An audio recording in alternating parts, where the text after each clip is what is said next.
ஹாலிடேஸ்னாலே அது நம்ம GT Holidays தான். South India's #1 travel brand. தலை சிறந்த திருமண நகைகளின் பிரத்யேக அணிவகுப்பு ஸ்ரீகுமரன் தங்க மாளிகை. Hospitality partner Simpson hotels, Chennai. ஐயா மன்னிச்சிடுங்க ஐயா, உங்களை நாங்கள் அந்த மாதிரி நாங்கள் 2 பேரும் பேசிட்டோம். ஆனால் இந்த சீரியலில் இந்த மாதிரியான ஒரு கதாபாத்திரம் அந்த ஆள் எப்படி பண்ணுறாருன்னு நீ பாரு. இவ்வளோ ஒரு அருமையான நடிப்பு. இந்த டிவி சீரியலை தாண்டி அவருடைய பகுத்தறிவு அது ரொம்ப பிடிச்சிருந்தது. இந்த இறைவன் வந்து மன உறுதியை தரணும் அப்படின்னு சொல்லி ஆண்டவனை வேண்டிக்கிறேன். நான் மன்னிச்சிருக்குப்பா, அந்த கேரக்டர் மூலமாக அவரை திட்டோம்பா.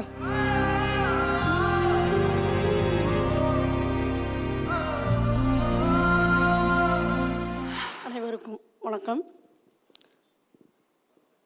எங்கள் வீட்டில் வந்து டிவி சீரியல் பார்க்குற பழக்கமே கிடையாது.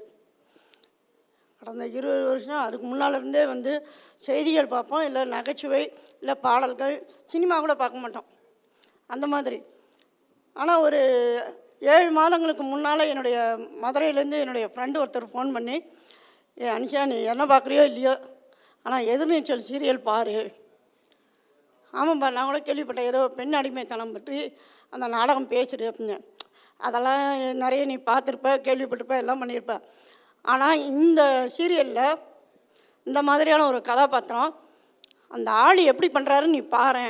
இவ்வளோ ஒரு அருமையான நடிப்பு அப்படின்னாங்க. நான் என்னடா இந்த மாதிரி சீரியல் எனக்கு ரொம்ப பிடிச்ச ஃப்ரெண்டு வேறு அவங்க சொல்லிட்டாங்களே, ஆனால் சீரியல் பார்க்க பிடிக்கல. சரி, அவங்க நம்ம ஃப்ரெண்டு சொன்னாங்களே அப்படின்னு சொல்லிட்டு வீட்டில் வந்து அதை சன்னெக்னுடைய ஆப் மூலமாக நானும் என்னுடைய கணவர்கிட்ட சொன்னேன், எங்கே பார்க்கலாமா அப்படின்னு. பார்க்கலாமா அப்படின்னாரு. சரின்னு சொல்லிட்டு இந்த 6 மாதமாக அப்படியே முதல் எபிசோட்லேருந்து தினமும் பார்த்தோம். இப்போ நேற்று வரைக்கும் பார்த்திங்கன்னா ரெகுலர் அந்த இதுக்கு வந்திருக்கோம் நாங்கள் 2 பேரும். உண்மையிலே சொல்ல வார்த்தைங்க வரல, அவ்வளோ அருமையான நடிப்பு. அதாவது அந்த பாத்திரமாகவே அவர் ஒன்றி போயிருப்பார். நிறைய எபிசோடில் பார்த்திங்கன்னா நாங்கள் நினச்சோம், அந்த டிவி சீரியல் போயின்னு இருக்கும்போது பாஸ் போட்டு இந்த குணசேகரன் எப்படிலாம் பண்ணுறான் பாரு. ஐயா மன்னிச்சிடுங்க ஐயா, உங்களை நாங்கள் அந்த மாதிரி நாங்கள் 2 பேரும் பேசிட்டோம். ஏன்னா அதை வந்து ஒரு தனியாகவே நாங்கள் பார்க்கல. அதனால் வந்து எப்படிலாம் பண்ணுறான் பாரு இந்த குணசேகரன், இப்படிலாமா பண்ணுவாங்க. அந்த கனிகா, அதாவது அவருடைய மனைவியை, அந்த நந்தினி கேரக்டரு இதெல்லாம் பண்ணும்போது, பையனை இது பண்ணும்போது அப்போ ஒரு அப்பா இப்படிலாமா பண்ணுவான். சரி, ஆனாலும் இந்த குணசேகரன் இப்படிலாம் பண்ணக்கூடாது. இவர் அப்படி நானும் என்னுடைய கணவர் வந்து பேசிட்டு அதை பாஸ் போட்டு 2 பேரும் அவரை திட்டியிருப்போம். மன்னிச்சிடுங்க ஐயா. அதே சமயம் நான் வந்து மாஸ் கம்யூனிகேஷன் சில நடிகர்கள், டைரக்டர் அவங்களாம் வந்து பேட்டி எடுத்திருக்கேன். அந்த மாதிரி ஒரு 2 மாதம் முன்னால் என்னுடைய கணவர்கிட்ட சொன்னேன், ஏங்க எனக்கு ரொம்ப பிடிச்சி போச்சு இவரை, நான் நேரில் போயிட்டு, நான் வந்து பாரதிதாசன் காலனி அதனால் நம்ம ஏரியாவில் இருக்கார், அவரை போய் பார்த்து எங்களுடைய வாட்ஸ்அப் குரூப்லேயும் அவர் இருக்கார். அதனால் அவர்கிட்ட ஒரு நாள் அப்பாயின்மெண்ட் வாங்கி அவர்கிட்ட போயிட்டு இந்த டிவி சீரியலை தாண்டி அவருடைய பகுத்தறிவு அது ரொம்ப பிடிச்சிருந்தது எனக்கு. அன்றைக்கி சன் நியூஸ் சேனலில் போட்டிருந்தாங்க, நாங்கள் அன்றைக்கி பார்க்க முடியல. ஒரு 4 நாள் கழிச்சு தான் நாங்கள் பார்த்தோம். அவருடைய அந்த பேச்சு, அந்த வெள்ளந்தித்தனமான ஒரு பேச்சு, அந்த சிரிக்கிற சிரிப்பு, எதுவுமே பார்த்திங்கன்னா ஒரு நடிப்பு எதுவுமே கிடையாது, ரொம்ப இயல்பான ஒரு தன்மை. அப்போ அவரை வந்து நான் வந்து பேட்டி எடுக்கணும்னு நான் நினச்சேன். நான் கடைசி வரைக்கும் பேட்டி எடுக்க முடியாமல் போச்சு. எங்கே இருந்தாலும் அவர் வந்து நம்ம கூடவே தான் இருக்கார். இப்போ வந்து எனக்கு எதிர்நீச்சல் சீரியல் பார்க்கவே பிடிக்கல. அந்த கதையை மாற்றிட்டாங்கன்றாங்க, இனிமேல் அந்த கேரக்டர் வராதுன்றாங்க, என்ன வேணாலும் பண்ணட்டும். ஆனால் அந்த சீரியல் பார்க்குறக்கே விருப்பம் இல்லை பார்த்துக்கோங்க. அந்த மாதிரி ஒரு மனம் ஒன்றி போன ஒரு மனிதர். இன்னொரு முக்கியமான விஷயம், அவரை பற்றிய செய்திகள் வரும்போது 33 வருடங்களாக இந்த கலைத்துறையில் அவர் இருந்து கஷ்டப்பட்டு மேலே வந்திருக்காரு அப்படின்னு. இன்றைக்கு நம்ம பார்க்குறோம், அந்த சினிமா துறைன்ற எவ்வளோ ஒரு மோசமான மனிதர்களையெல்லாம் உருவாக்கியிருக்கு, தாக்கத்தை ஏற்படுத்தியிருக்கு, அப்படிலாம் பார்த்துருக்கின்றோம். ஆனால் அவர் இந்த துறையில் இருந்து ஒரு சின்ன கெட்ட பழக்கம் கூட இல்லாத ஒரு நல்ல மனிதராக இருந்திருக்கார். அப்படிங்கிற போது வந்து உண்மையில் ரொம்ப ஆச்சரியப்படக்கூடிய விஷயமாக எனக்கு தோணுது. அவருடைய திருமதிக்கும் குழந்தைகள் இருவருக்கும் அந்த இறைவன் வந்து மன உறுதியை தரணும் அப்படின்னு சொல்லி ஆண்டவனை வேண்டிக்கிறேன். நான் மன்னிச்சிருக்குப்பா, அந்த கேரக்டர் மூலமாக அவரை திட்டோம்பா. ரொம்ப ரொம்ப மனசுலேருந்து வந்த வார்த்தைகளாக இருந்துச்சு. எனக்கு என்ன ஒரே விஷயம், நீங்கள் அவரை பேட்டி எடுக்கணும்னு சொன்னீங்கல்ல, ஸோ அவரை கவர்ந்து இந்த ஒரு கேள்வி நான் கண்டிப்பாக இத்தனை நாளாக எனக்கு அந்த ஒரு வாய்ப்பு கிடைக்கல. இந்த ஒரு கேள்வி மாரிமுத்து சாரை பார்க்கும்போது நான் கேட்கணுன்னா என்ன ஒரு கேள்வியாக இருக்குமா அது? அதான் அவருடைய அந்த பகுத்தறிவு தன்மை வந்து எனக்கு அவரை பார்க்கணும் பேசணும் அப்படின்ட்டு எப்படி உங்களால், ஏன்னா சாதாரண நடிகர்கள் அப்படின்னு சொல்லி சொன்னால் எனக்கு தெரிஞ்சு நான் உண்மையாகவே சொல்கிறேங்க, சிவாஜி கணேசன் அப்படிங்கிற வந்து நான் இது வரைக்கும் முன்னால் பார்த்ததில்ல. அவருடைய திரைப்படம் தான் பார்த்தேன். நான் வாழ்கின்ற காலத்தில் அவர் வந்து ரொம்ப முன் கலைஞர் அவர். ஆனால் நான் வாழ்கின்ற காலத்தில் ஒரு சிறந்த கலைஞர் அப்படின்னு சொல்லி சொன்னோம்னா நம்ம ஐயா அவர்கள் தான். உண்மையிலே கமலஹாசன் ரஜினி இதெல்லாம் வந்து ரெடி பண்ணி ஷூட் பண்ணி எல்லாம் பண்ணியிருப்பாங்க. இவருக்கு அந்த மாதிரி தான் பண்ணியிருப்பாங்க. ஆனாலும் அதெல்லாம் தாண்டி ஒரு இயல்பான தன்மையோடு இருந்தார் பார்த்தீங்களா. அந்த நடிப்பு தாண்டிய விஷயங்களையும் அந்த பகுத்தறிவு தன்மை, ஏன்னா எனக்கு ரொம்ப பிடித்தமான விஷயம் அந்த இயல்பு தன்மைகள் குணங்கள் இதெல்லாம் எப்படி உங்களால் இருக்க முடியுது அப்படிங்கிறதெல்லாம் கேட்டு தெரிஞ்சுக்கணும்னு ஒரு ஆவல். அதனால் பேட்டி எடுக்கணும்னு ஆசைப்பட்டேன். பார்க்க வாய்ப்பு கிடைச்சதா? அவரை பார்த்தீங்களா, சந்திச்சிங்களா? இல்லை, பார்க்கலைங்கம்மா. அதான் பார்க்கணும்னு நினச்சிருந்தேன். அவர்கிட்ட அப்பாயின்மெண்ட் கேட்கணும் அப்படின்ட்டு. அது சில காரணங்களால் எனக்கும் தள்ளிக்கிட்டே போச்சு. நான் டீச்சர்ன்றதுனால கொஞ்சம் தள்ளிக்கிட்டே போச்சு எனக்கு. ஏன்னா கட்டாயமாக சந்திச்சிருப்பேன்.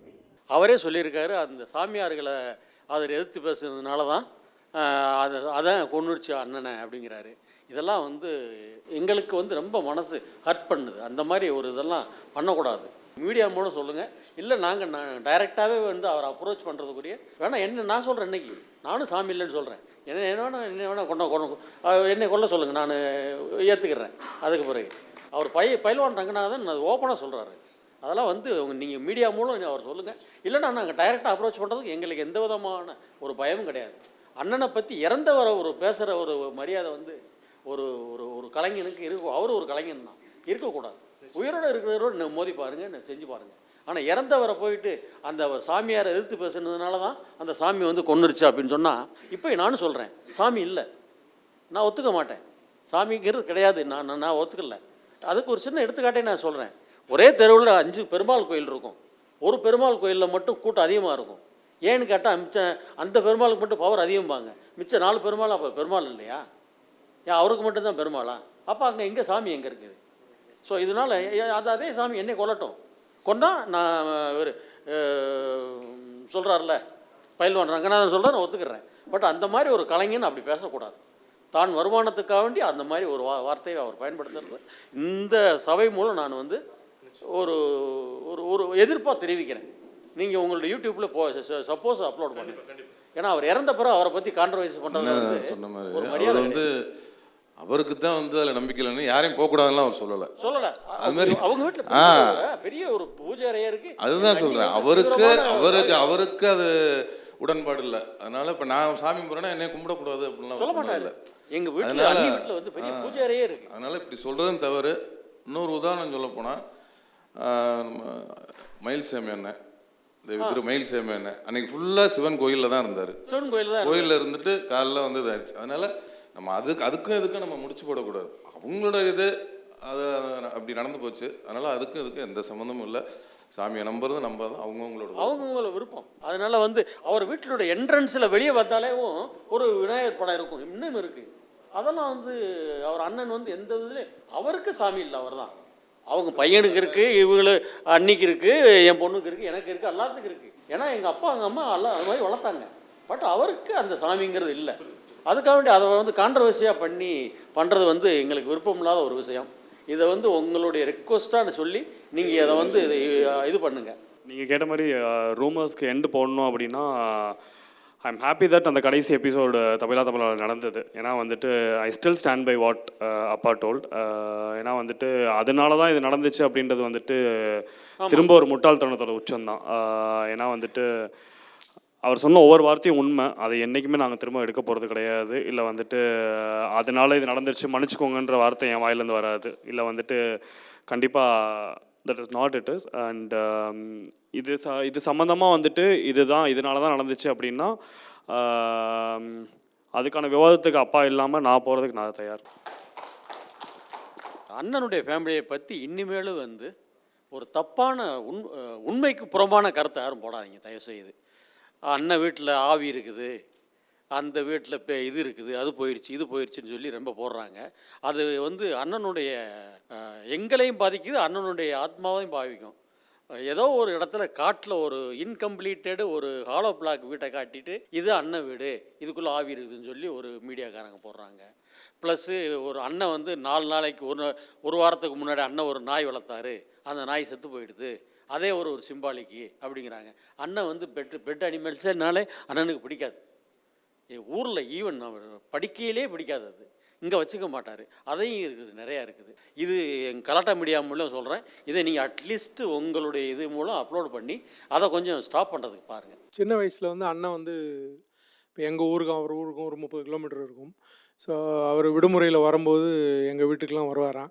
எனக்கு 4 வயசு 3 வயசு இருக்கும்போது எங்கள் வீட்டுக்கு வரும்போது நான் அவர் கூட சேர்ந்து அந்த வீதி வெளிகள் எல்லாம் சொந்தக்காரங்க வீட்டுக்கெலாம் போகும்போது சொந்தக்காரங்க கேட்பாங்களாம், இது யார் பாருன்னா எங்கள் அண்ணன் அப்படின்னு சொல்லி ரொம்ப பெருமையாக அப்போயே சின்ன வயசுலேயே நான் சொல்கிறதா வந்து அண்ணன் வந்து எனக்கு இப்போ இங்கே சென்னை வந்த பிறகு சொல்லுவார். எனக்கே ஆச்சரியமாக இருக்கும். அந்த மாதிரி சின்ன வயசுலேருந்தே என் மேலே ரொம்ப பாசத்தை காட்டினவர். அவர் கூட பிறந்தவங்க வந்து 4 பொம்பளை பிள்ளைங்க, 3 ஆம்பளை, அவரை சேர்த்து 4 ஆம்பளைகள், 8 பேர் அவங்க குடும்பத்தில். விவசாய குடும்பம்தான். ரொம்ப ஆரம்ப காலத்தில் வந்து ரொம்ப சிரமப்பட்டு அவரே சொல்லியிருக்காரு எல்லா பேட்டிகள்லையும். ஆரம்ப காலத்தில் அவங்க பட்ட கஷ்டங்கள், அவங்க அப்பா அம்மா வந்து அவங்கள வந்து எப்படி வளர்த்து படிக்க வச்சு கொண்டு வந்தாங்க சொல்லி எல்லா பேட்டியிலுமே கொடுத்துருக்குறாரு. அண்ணன் வந்து சினிமா துறைக்கு போகணுன்னு சொல்லி ஆசைப்படும் போது யாருமே விருப்பம் இல்லை. ஏன்னா அவர் வந்து இன்ஜினியரிங் படிச்சுட்டு அவர் ஒரு பெரிய இன்ஜினியராக வரணும், ஃபேமிலியில் இருக்கிற பிள்ளைகளெல்லாம் காப்பாற்றணும், அதனால் வந்து அவர் வேலைக்கு தான் போகணும் அப்படிங்கிற மாதிரி தான் விருப்பப்பட்டாங்க. பட் அண்ணன் வந்து சினிமா அந்த 87 வந்து 85 முதல் மரியாதை படம் வந்த உடனே அதில் அந்த பாரதி ராஜாவனுடைய அந்த வார்த்தைகள் எல்லாம் மயங்கி நாமளும் வந்து ஒரு திரைத்துறையில் போயிடலாம், எல்லோரும் இங்கேருந்து தானே போயிருக்காங்க, அப்போ நம்மளும் சாதிக்கலாம் அப்படின்னு சொல்லிட்டு தான் அவருக்கு ஆதரவு கொடுத்தது என்னுடைய அப்பா மட்டும்தான். எல்லா பேருமே மாமாவோ இல்லை கூட இருந்தவங்களோ யாருமே வந்து விருப்பப்படலை. என் அப்பா வாத்தியாராக இருந்ததுனால அவர்கிட்ட வந்து சித்தப்பா நான் வந்து இனிமேல் வந்து ஃபர்தராக என்ன படிக்க போகிறதில்ல, நான் வந்து கண்டிப்பாக திரையுலகு தான் போகிறேன், அது நீங்கள் தான் உதவணும் அப்படின்னு கேட்டபோது எங்கள் அப்பா வந்து சரி பார்க்கலாம் அப்படின்னு சொல்லிட்டு பிறகு பாரதிராஜாவோட மச்சனை வந்து என் அப்பா கூட ஒர்க் பண்ணவர். அவர்கிட்ட வந்து லெட்டர் வாங்கி பாரதி ராஜாவுக்கு போய் பார்க்கலாம் அப்படின்னு சொல்லிட்டு பிறகு சென்னை 87 வந்து சென்னை வந்தார். ஹாலிடேஸ்னாலே அது நம்ம ஜிடி ஹாலிடேஸ் தான். South India's #1 travel brand. தலை சிறந்த திருமண நகைகளின் பிரத்யேக அணிவகுப்பு ஸ்ரீகுமரன் தங்க மாளிகை.